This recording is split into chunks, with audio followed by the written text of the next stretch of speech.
What's up guys, Houndish here, and today we're jumping in with another Destiny 2 video. And in this one I wanted to talk about some of the upcoming rewards for the Iron Banner this season. We're a bit early with this one, especially given that Bungie have actually pushed the first Iron Banner date back for the season, or at least it's going to be later than what they originally announced. But one of the big reasons I wanted to make this video is to actually talk about the new rocket-assisted frame sidearm, as we are finally getting a stasis one this episode. Not only is it just another rocket sidearm, but it actually could be one of the best we've had so far, and at the very least will be valid because it's the first stasis rocket sidearm. So we'll talk about that, what the perks are, and what some players are anticipating to be a very juicy combination for this weapon. And so that's worth a quick preview in itself. We'll also touch on other new weapons and updated roles for this episode, the date where we can actually expect to see Iron Banner, but also some additional new rewards, and as well as an emblem, Iron Banner's getting its first Memento, a new shader, an interesting mechanic that will boost the drop rate for Mementos. And there's a few other things to talk about in the video as well. Yes, that also includes the new Iron Banner armor for the episode. So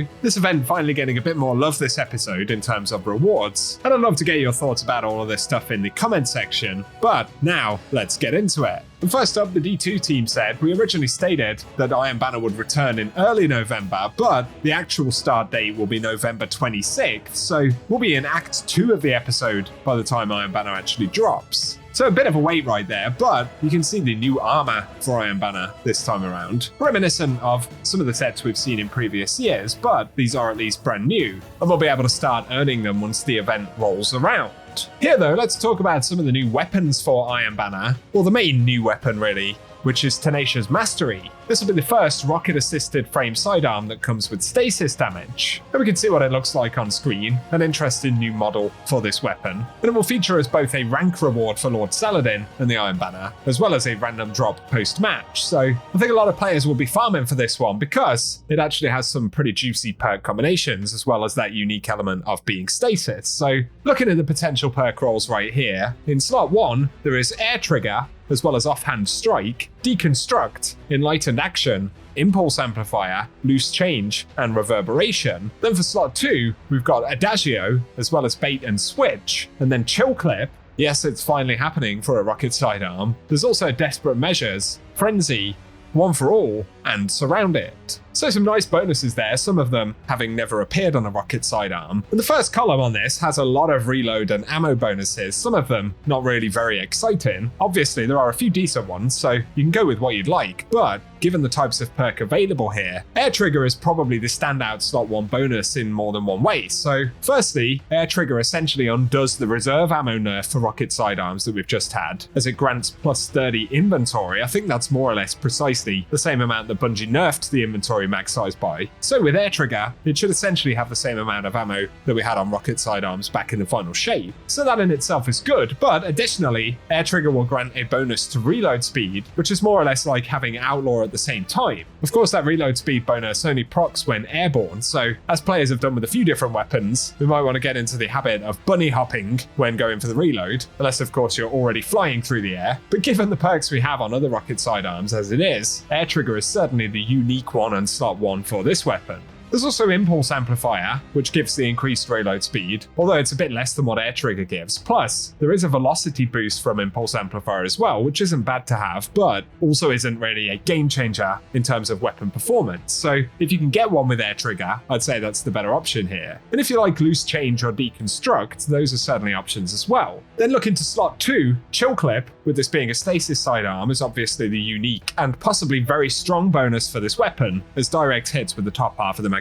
cause a detonation that slows nearby targets. And clearly there's going to be huge synergy between this and the stasis focused season right now with the various artifact perks that we've got, and we're going to be able to freeze targets, but the interesting discussion or speculation at the moment in the community revolves around how many shots will actually be needed to proc Chill Clip. Of course, we haven't seen the perk on this particular archetype before, so we don't have a reference point. Plus, Bungie have made changes to this perk in the past on weapons like Riptide, so while it is possible that we'll be able to slow with every 2 shots, which would be insanely strong, It's also likely that it will require 3 or 4 shots, which is less strong, but is still an incredibly good option given the synergy with the stasis mods we have this season. So immediately I would say that's probably the standout combo. Air Trigger and Chill Clip likely will make this a very meta rocket sidearm, as if they needed much help in the first place. But that's the standout combo for me. Give us your thoughts. Having said that, Trade Slot 2 does have some good options for extra damage. Surrounded will offer a big damage bump if you're close up. And then there's one for all and bait and switch, which require a little bit more setup to receive the damage bonus, but those are again between 30 and 40% damage bonus perks, so that's a lot considering the output that these sidearms already have. Then there's Adagio and Frenzy, also decent damage bonuses, with slightly lower output, but they only really require kills to proc, so it depends what you want from the weapon. To me though, again, Air Trigger paired with Chill Clip without a doubt is what a lot of players will want to look for on this sidearm. Biggest downside for PvE on this weapon in particular is probably the origin trait, as of course it's PvP focused, being an Iron Banner weapon. So we'll have to see if the trait combo can shine enough on its own for us to essentially forget about that origin trait. I think it probably will, but give us your thoughts and standout roles that you'd like to go after on this sidearm down below. Otherwise, we're also seeing an update for the Archon's Thunder. This is a high impact frame stasis machine gun. The first trade slot can again get Air Trigger, then there's Enlightened Action, Dynamic Sway Reduction, as well as Envious Assassin and 4th times the Charm. Then we have Rhyme Stealer, a new perk this episode, and destroying a stasis crystal or defeating a frozen target with the weapon grants you frost armor. Plus there's high impact reserves in slot 1, then slot 2 can get Desperate Measures, Onslaught, Headstone, Killing Tally, and we have Tap the Trigger, as well as Target Lock and Rewind Rounds. So for slot 1, I especially like Envious Assassin for super large magazines. 4th times the Charm will be good for sustained fire as well, plus Rhyme Stealer might be pretty nice for ad clear in harder content. Then slot 2 with Killing Tally is going to be pretty nice for ad clear, especially paired with the slot 1 ammo bonuses, as it will stay procced until we stow or reload the weapon. So again, having large magazines there is good. Onslaught in slot 2 will let final blows with the weapon increase its rate of fire, while damage stays the same, so it's good for DPS output, and again, pairs nicely with the slot 1 ammo and mag bonuses. But then with this having Headstone in slot 2, if we were to pair that with Rhyme Stealer, that could be very nice for ad clear and survivability, especially in harder PvE content. So this machine gun's got a lot of nice pairings up for grabs depending on what you're looking for, and let us know what you'll be going after down in the comment section.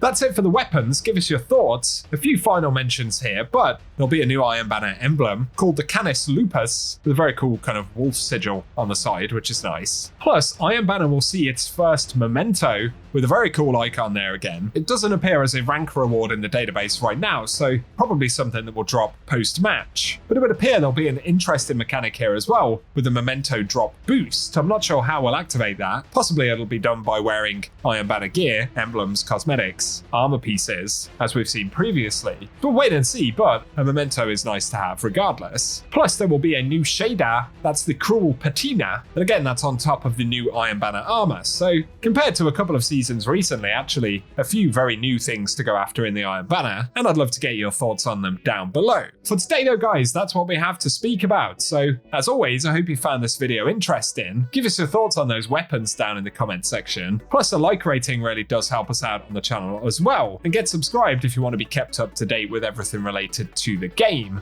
Otherwise though, cheers for watching, and I hope you guys have an awesome day.